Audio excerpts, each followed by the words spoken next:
In today's video, I'll teach you how to find bold promo codes. First of all, launch open any browser of your choice. You can see over here, I've opened Google Chrome.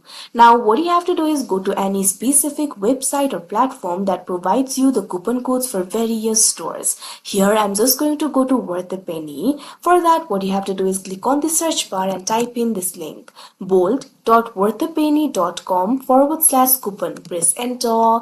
Now, once you do that, you'll directly be led to the Worth a Penny interface. You'll be able to find various options over here. You'll be able to find various deals and offers. You'll be able to find the options like 50% off, 20% off, etc. If you scroll down, you'll be able to find more options over here. So find the deal that you like the best. After you do that, click on this option, show code.